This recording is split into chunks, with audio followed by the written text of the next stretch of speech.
All right, looks like we're at the top of the hour, so I'm going to go ahead and get things started.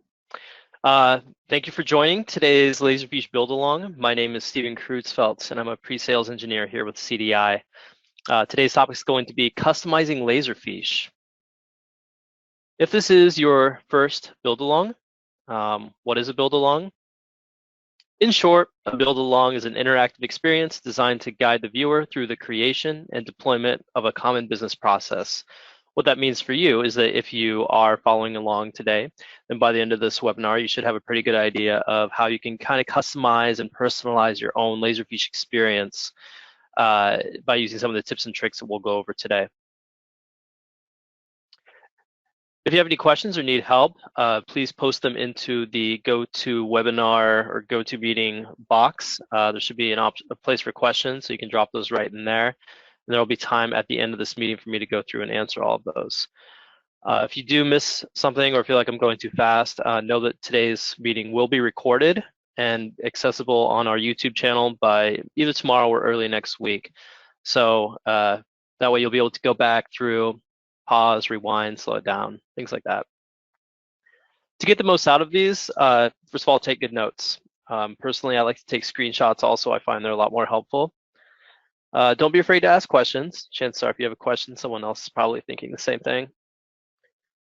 Surveys, I think if you can fill those out, there will be options to give me feedback, but then also if you want to recommend additional topics or something that you'd like to see, I do take those seriously. In fact, I was just speaking with one of our salespeople yesterday, and she had a really good idea for next month's webinar about building dashboards. I thought it was a great idea, so I moved it up in the menu, and we're going to be doing that. So I do take those seriously, and I really do appreciate the feedback. And then, yeah, like I mentioned, that this will be recorded. And we do also have individual sessions as well. So if you want like a more personal deep dive, contact our team. We've got plenty of folks who are eager to help you make the most out of your Laserfiche environment. So today's process is customizing the user experience. I kind of wanted to stay in the theme of Laserfiche repository users, but also both novice and experienced. I'm trying to broaden my horizons and the number of people that I can reach and help. And I find that if we go back through and visit some of the items that are a little more for beginners, but a lot of folks who've even been using the system for a while may not know that these options exist. You get so used to doing the same thing every day that you forget that, oh, I could easily change this. So today's is going to be for pretty much everybody. The intended audience for this webinar should just be everybody. You will need access to the Laserfiche client. I'll be doing most of the webinar out of the web version, the web client, but I will revisit the thick client as well, since I think a bulk of our users are still using the thick client. And that's actually where I'm the most comfortable too, full disclosure. And you may also want access to the admin console as well. If you don't, not a big deal. We won't be spending very much time in there, but I will touch on the admin console a little bit. For the agenda, help you follow along. The first thing I'm going to do is look at some different display options. So how your data and your documents and folders are being shown to you. That'll include things like columns and sorting and filtering. We'll also talk about, column formatting. And then I'll go into some additional personal touches and personalized options for when you're saving your documents. Things like OCR. Is it OCRing those? Is it creating pages? What are the templates that you're going to be using the most? Things like that. So with that, let's go ahead and get things started, dig into Laserfiche.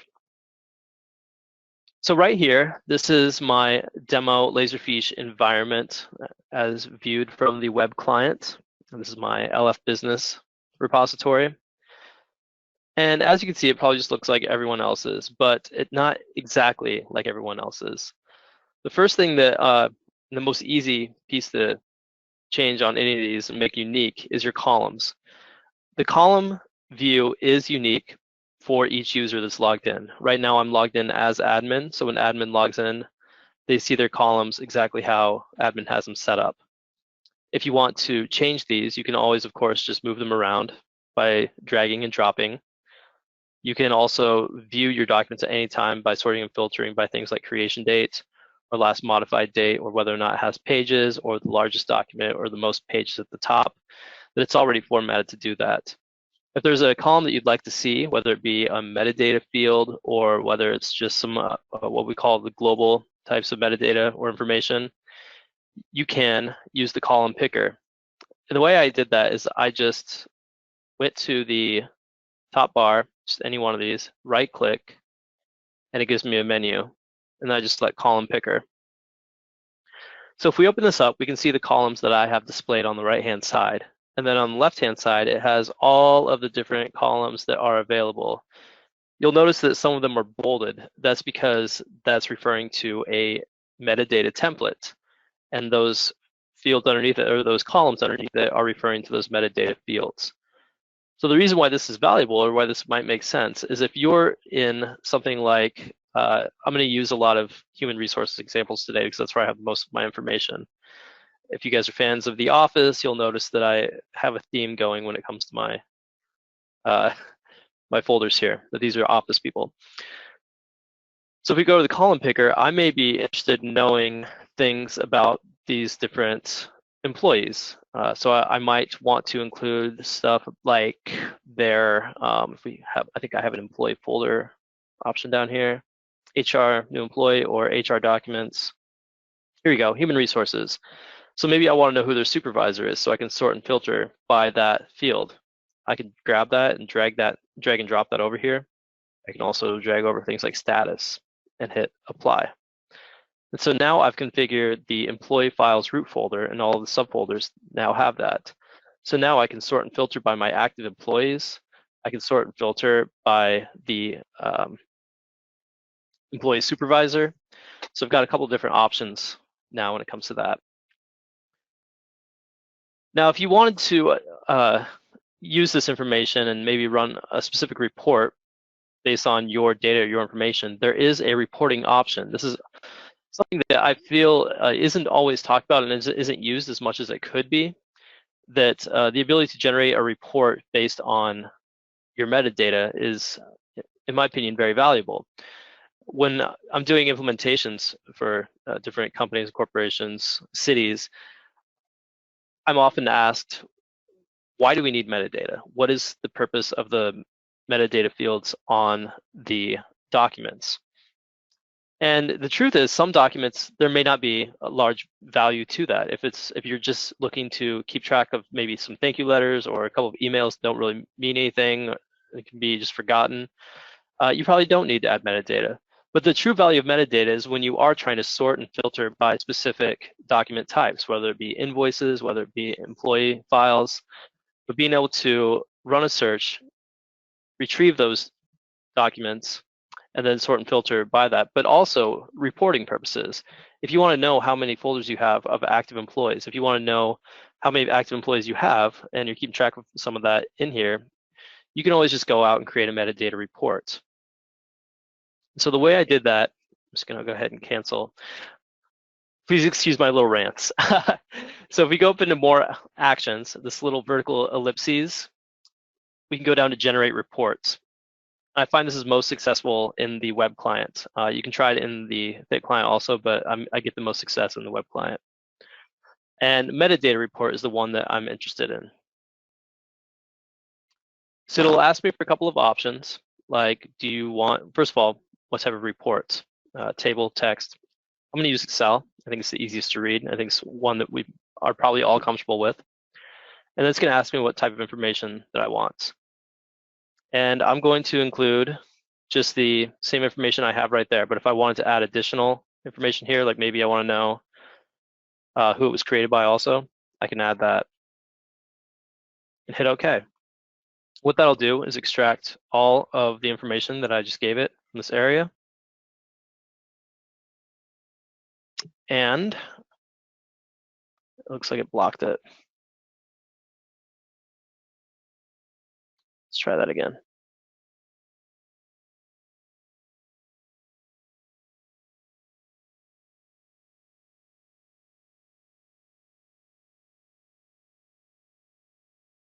There's our report down there.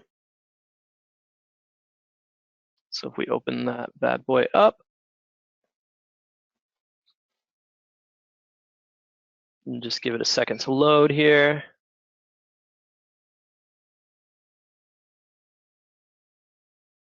you'll notice that it generated the report exactly as we saw. And so what's also really nice here is it's also showing information about where it was located.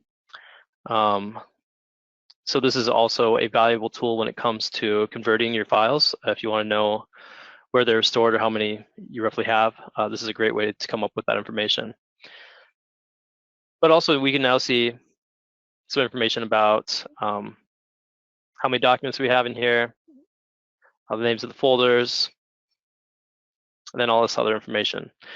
So the reporting feature is very powerful depending on how you use it. All right, so the next piece, in the same vein of accessing your data the way that makes sense to you, is creating saved searches. Now, if you aren't comfortable or familiar with the advanced search options, there are a couple of YouTube videos out there that I've done in the past that will teach you the best way to use those searches. You can find that on the CDI YouTube channel. But basically what we're doing here is we're coming up with the different search types that we want.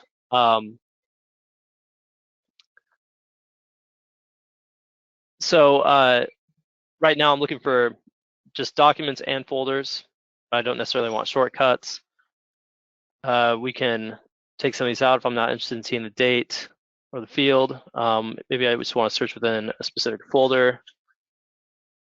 So the current folder, and for specific fields also, maybe I just want to grab my human resource information. I can just run that search and pull back some specific information. Obviously, there's not much here right now, but if we wanted to save that, and that was something that we found helpful, we can always go through and just save that search.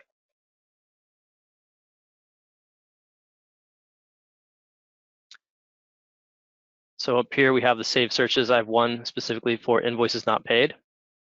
So if I search for that, then what that's going to do is pull up all of my invoices that do not have the paid tag associated with them.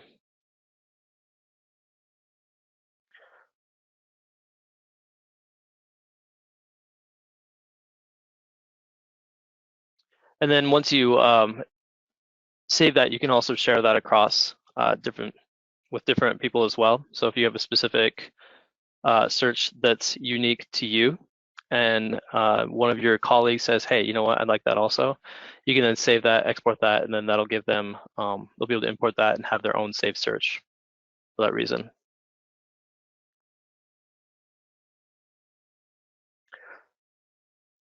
So like I said, the advanced searches, that's something that if you want to go into more details, there are those details in other YouTube channels. Sorry, I'm a little distracted right now. I, like many of you, and am home with my wife and dog and child and nanny and everybody else, and so I'm trying to stay focused. So bear with me here. All right, so I'm gonna go back to the repository. Where am I at here? So we'll go back to the folders. So we viewed columns, searches. So another key piece of this is having the different tabs. So down here, you can see that there's a couple of different options of tabs here. By default, if we select any folder or document, choose that checkbox, we can view the metadata for that document, and that's going to show us some information about if there's a template assigned to it, what is it, what is the tag. We can also create links, and then also see who the last person to modify it was, who created it, and some other information. The fields are going to refer to the specific fields of that metadata, and those are both standard out of the box. You're always going to have that. Same thing with the preview. This will give you a snapshot of what that looks like. In this case, it's a folder, so you can't see anything. But if we go to more, this is where you have some other options. So specifically, I'm going to go to creeds because I just added something here. If you want to add something like a LinkedIn profile or some sort of other website that's linked to their additional information, you can pull that up and actually add that. So now we can see Creed Bratton's wiki page directly from his folder when we view that.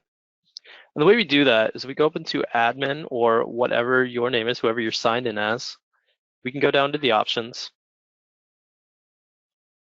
And there are a lot of different options. This is really the kind of the key to the whole presentation today.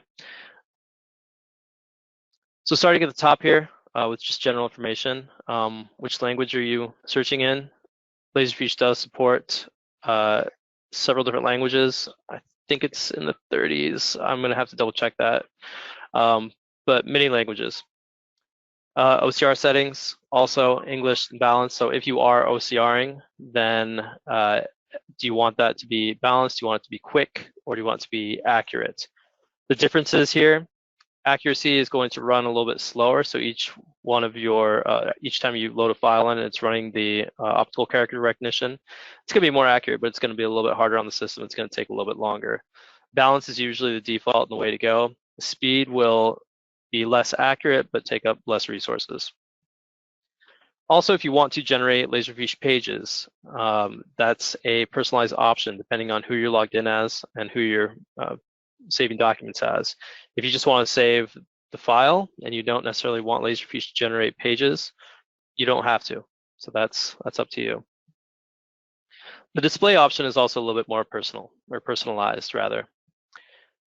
So when you're saving a PDF or a PDF pages, do you want to download the entire electronic file, or do you just want to save the PDF? Do you want to also audio and video? Do you want those to be able to stream? You also have compression options depending on how much space you find yourself taking up. And then here you can also see your default tabs, and this is what I was talking about, that with Creeds, I can see the wiki, Creeds wiki page specifically for that. So on, the way we got here was admin, and then options display, and then down here on tabs is where we can add a new tab. So this is where you can give the tab name and come up with a specific URL.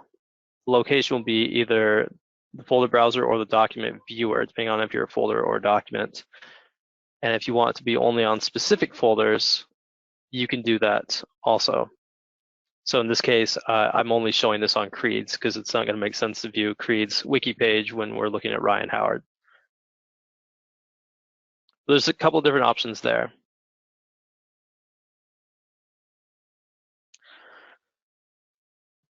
So when downloading documents or things like PDFs or other electronic documents, there is the option to include the redactions. So if something is already redacted, continue to keep it redacted. If you want to include any annotations could be things like highlighting, or if there are sticky notes or little notes on the document, we can include those as well. That goes for PDFs as well. So when you send out an email or choose to share a document in Laserfiche, you have the choice to either send that document via an email or to just send a link via the email that will allow them to just click on the link and it'll take them directly to that repository. That's really helpful when you're dealing with other individuals inside your organization who have access to that repository. Probably doesn't make as much sense to somebody who's not going to be able to actually get there though. So if someone outside your organization, you want to share a document, maybe don't send them the link because they'll have to have access.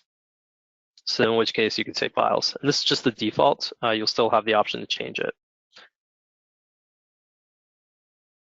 Briefcases, probably don't need to go into. New documents going to be important because whenever you're saving documents in Laserfiche, if you're scanning them in or if you're just dragging and dropping them, regardless, whoever you're signed in as, you're going to have different options. So number one is the OCR piece, generate searchable text.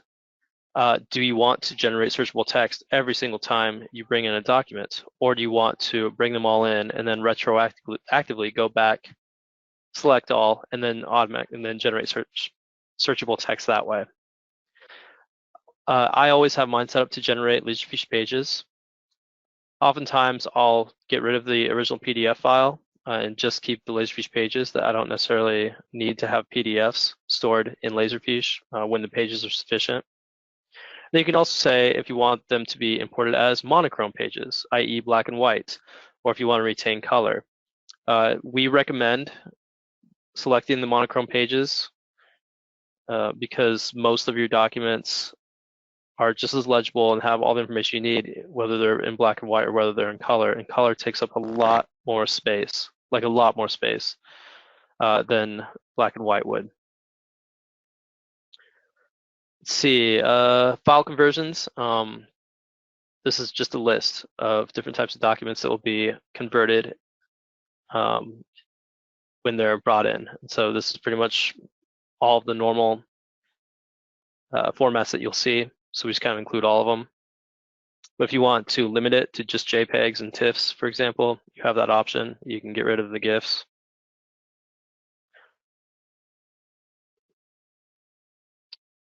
And then search options. So with search options, depending on what it is you're searching on, these you may want to make some changes to these. But once again, this is something I would recommend you going back to the advanced search video for more information. But this is kind of like if you want to include fuzzy search on everything. What fuzzy search is, that's if you, let's say you have some spelling errors, maybe you're looking for, I'm trying to think of a good example here. All of the documents by Johnson, and it's going to bring back Johnson and Johansson and John and everything else, like basically all the partials. So depending on how much you want retrieved, you can change that normal fuzzy search depending on kind of your personal experience. You can change the search hit highlight. So if you want it to be really bold, in your face, yellow, you can. Me, it's just kind of a softer gray. It draws my attention, but it's not abrasive. And then there's some other options here as well. The tools is really nice. This is referring to the, here, I'll just actually back out of this quick so you can see this. We'll go to our documents. But the tools is referring to the toolbar up here. So you can see that just by default, I have the refresh option, the import option, the scan, I probably don't need because this isn't actually even hooked up to a scanner right now.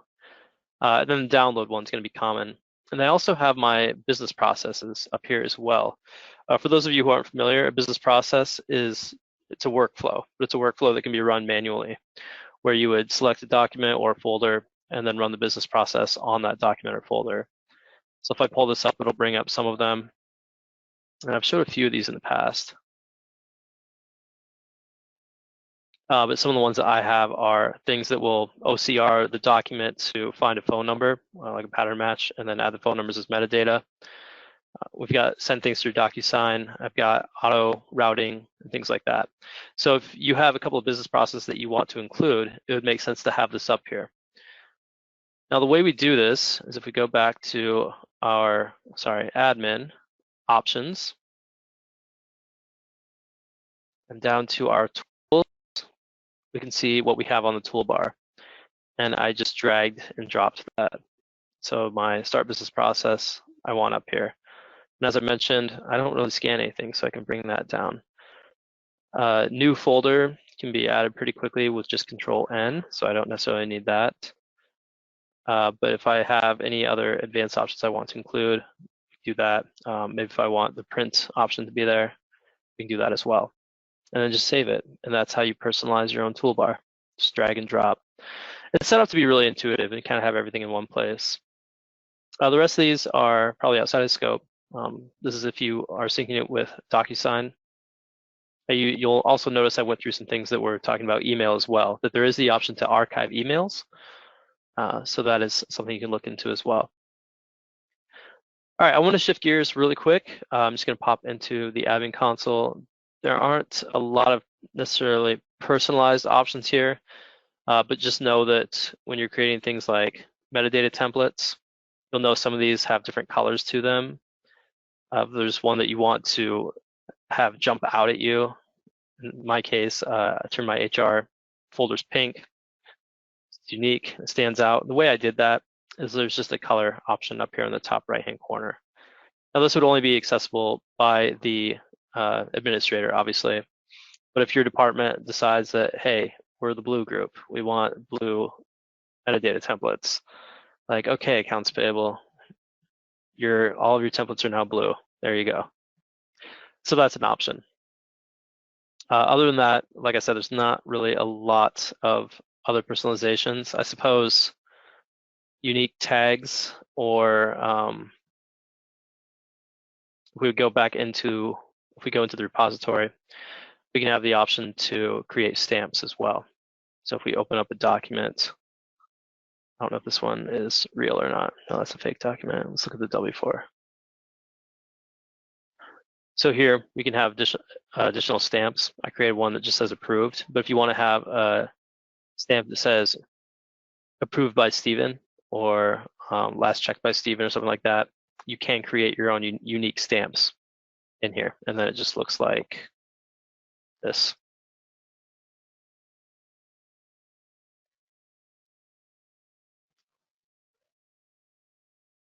So I did mention I was going to pop into the Fit client just briefly. You'll notice we have a lot of the same options here. Up at the toolbar, though, if we go to Windows, sorry, where is it? Tools, Options. So Tools, Options, and this is where you would see some of the same things we looked at before. So things like Toolbar, Customize Toolbar. Same story, except for this time it's in just a little bit different format. And rather than dragging it up into the display option, we would take it and drag it up to the actual toolbar up here. So if I want to add a separate business process, and these are specific business processes, so rather than showing all, I can select the ones I want. And similarly, if I wanted to just bring them back, I can do that as well.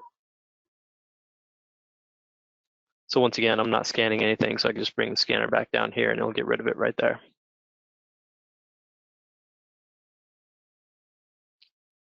Otherwise, you'll notice that the rest of the options are pretty much the same. If you just go down here, like, are we generating text? Are we generating pages? When we download new documents, where are those options? What are our options?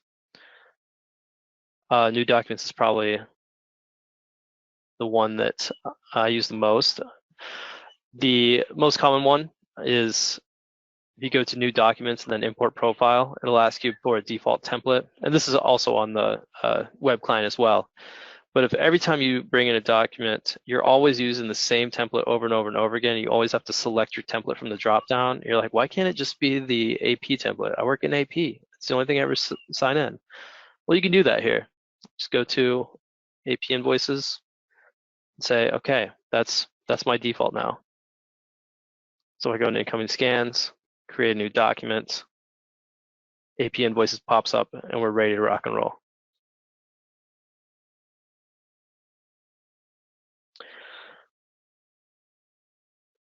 All right, other than that, those are the basic components of how you can personalize your experience, at least slightly, ever so slightly, in Laserfiche. Hopefully I at least kind of touched on something that you found helpful, or I hope you all learned something new today. Additional resources, I recommend having all of these pinned. Answers is a big one, that anytime you have a question, if you want to put it out to the whole Laserfiche user group, there's thousands of people on answers that will be able to answer your question. The solution exchange is another one. And then also with Cities Digital internally, we have our peakportals.com documents, and there's a lot of different resources, white papers, things like that, that'll be great resources, at least for, whether if you're getting started or you're looking to enhance your current environment. There's a lot of different options there as well. But with that, let's go ahead and open it up for questions. So the question is, are these settings you're reviewing going to be set for all users since we're logged in as the admin, or would each user need to configure this? Yes. So each user will have to configure their own user base settings. So there will be high-level settings that can be shared out, but each user will have to configure that. Otherwise, they'll just go with whatever the default is for that version. In general, what does the email archive feature do? The email archive feature will monitor a email inbox, and then when anything comes in there, it will try to extract some basic information like who the sender was, email, some other basic information, and then save that email to a folder in Laserfiche or a dynamic folder, meaning it can change it around depending on the content that it finds. But essentially, it just monitors the email inbox and then saves those emails to Laserfiche. So if you're interested in DocuSign integrations, that's something that we could have our team reach out to you to discuss. Eric, if you take down Scott Fremont's information, name, we'll have someone discuss that with you, but it's something that CDI actually owns, something that we wrote and created, and we have several clients that are using it, but it allows you to send documents for signature directly from within Laserfiche. And yeah, thank you, Thomas. Looks like Thomas uses the DocuSign option or integration. So sharing a saved query, the easiest way to do this is to, let's just go in and I'm actually going to, yeah, it was during the search syntax piece that my baby started crying and my dog was barking and everything else. So let's go revisit this. So if I'm looking for a document with a specific tag or without a specific tag in a specific location, where am I at here? Field, post date, within folder, there we go. So if I'm looking for documents, none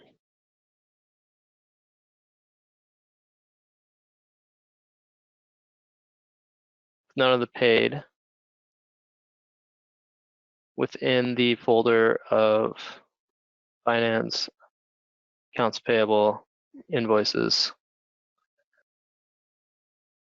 I can search and then it'll actually generate that search syntax. And so that's the easiest way to share that, is to just copy that and then save that search syntax.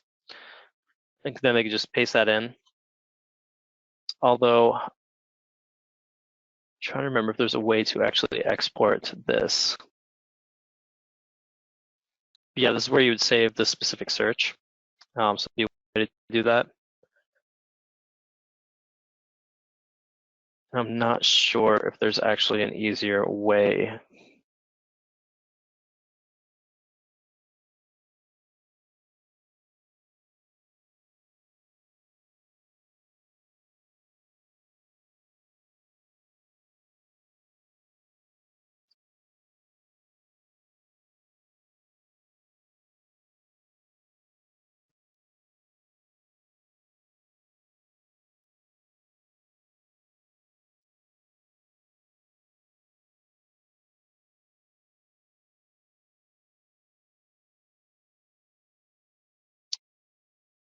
Yeah, I might have to look into that, but I think that using the search syntax would be your easiest bet of saving those across multiple.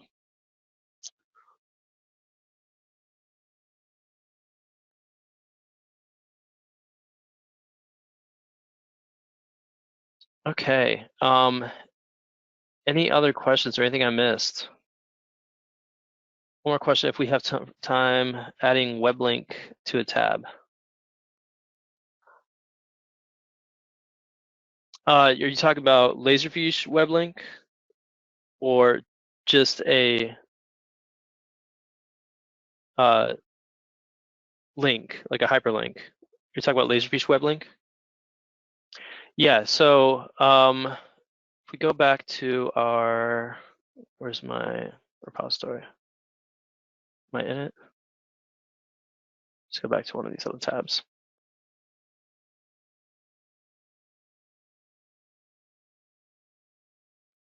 So the way we added that was, if we go back to human resources, employee files,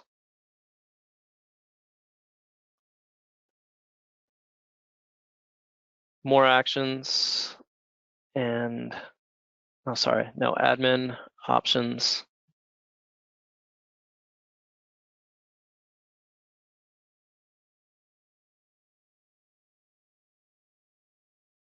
All right, so it's under display. So options, display, and then we have the tabs. And then here, if we want to add a tab, we can just call this LinkedIn and then give it the website URL of what have you.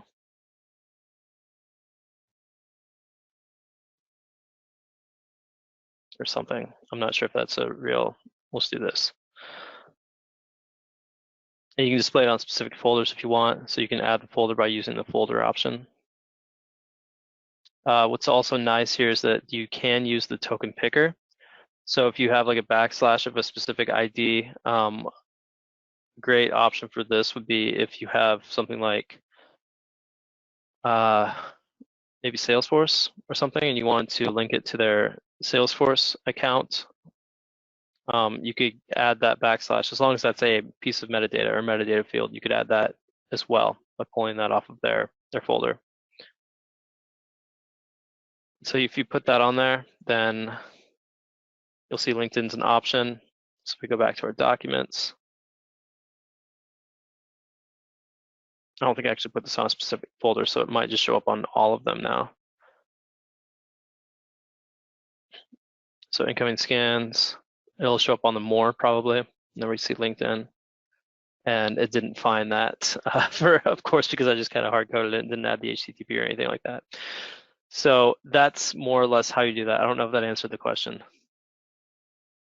But yes, so it showed creeds because I specifically, well, I hard coded that. So I specifically said, this is creeds folder, only show creeds folder on creeds, or sorry, only show creeds wiki on creeds folder.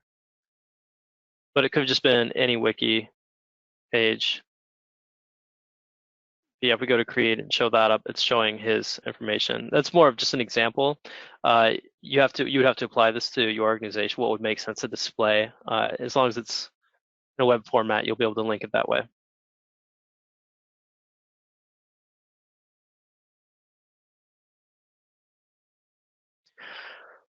Cool, good question. Yeah, I think that's a really cool feature. I don't have a lot of practical uses for it, just in my role necessarily, but it's something I like showing, for sure.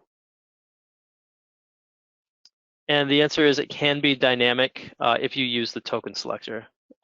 Again, caveat being there has to be some sort of token that's going to point you to the right page. I originally tried to do this. I was going to just pull up my LinkedIn page. But what I found is that LinkedIn has a unique way of displaying a person's name. There's an extra GUID in there, and it would have taken a lot of extra coding in order to get it work the way I need it to. It's not impossible, but it was impractical for the short amount of time I had to prep for this. Good question. Anything else before we wrap up? Here's one. Hold on. Can I import a PDF as a new document and make it searchable? Yes. So the way that you would do that is, I'm going to actually pop over to here. Basically, it would have to come down to new documents, or is it download? Options.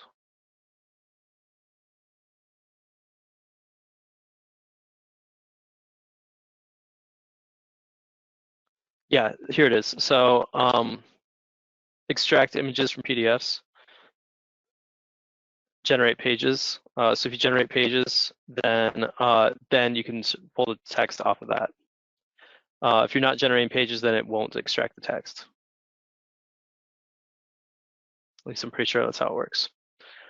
I know for a fact that when I do this, if I'm saving PDFs, the PDF is created, it generates the pages, then the pages are OCR'd. So we'll see if we can see an example of that. I was just working with a couple of PDFs in the Abbey location. Nope. Let's do this. Here we go. We have an I9. Yeah, let's open this up.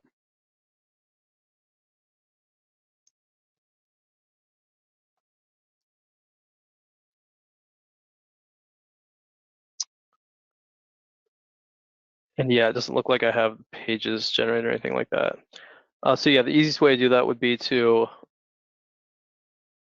generate pages and then extract the text. But yeah, saving that text on PDF. I'm not sure how else you would go about that.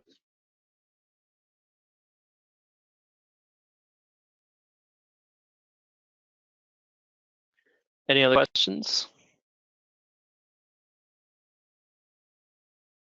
That was Bruce. Bruce, I'm gonna actually look into that after this call. I'm gonna play around with that a little bit, see if there's any sort of easier, more streamlined way of doing that. But yeah, those where I showed you those options, that's where you would look. All right, well, thanks everybody. Hopefully you got something out of this. With that, stay safe, take care of one another, and we'll see you next month.